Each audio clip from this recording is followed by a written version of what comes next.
Hello everyone, here is a instructional guidance video for how to work with the sketchbook assignment for the Halloween pumpkin design.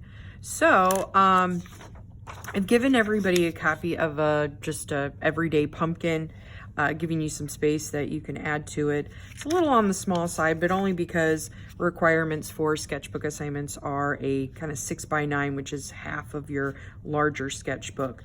So, and I also wanted to give you room to add to the background. So every student is going to be getting a copy of this if you want it, but you don't have to use the template pumpkin that I've given you.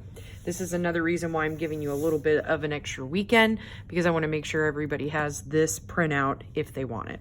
So a couple different options with this handout.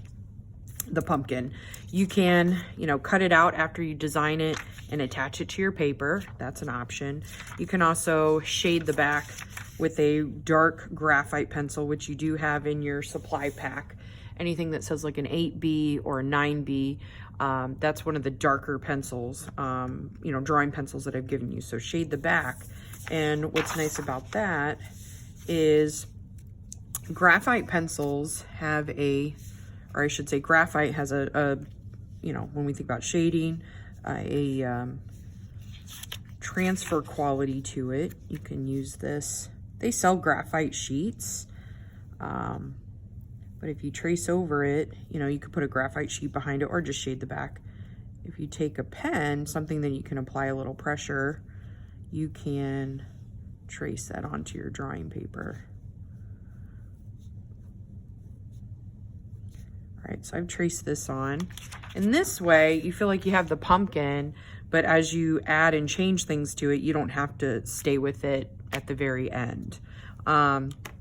Meaning, let's say that I want to make it bigger or have things coming out of it. You won't have these contour lines kind of in your design. And that way you can also place it.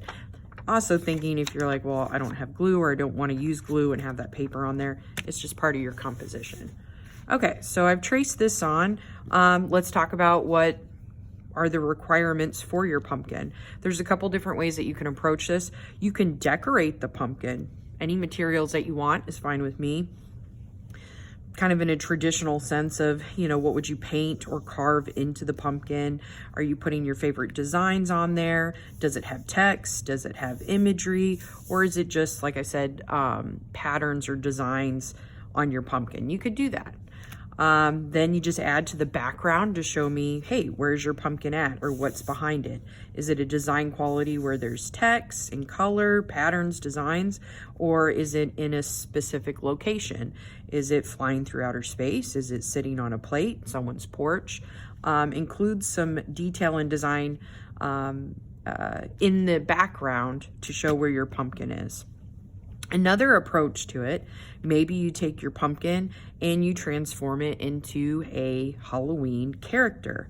Maybe your pumpkin is not a pumpkin anymore, but you show, hey, this is a home for little tiny mice living in the forest. So maybe you transform it has a little hole in it and there's maybe some animals coming out of it.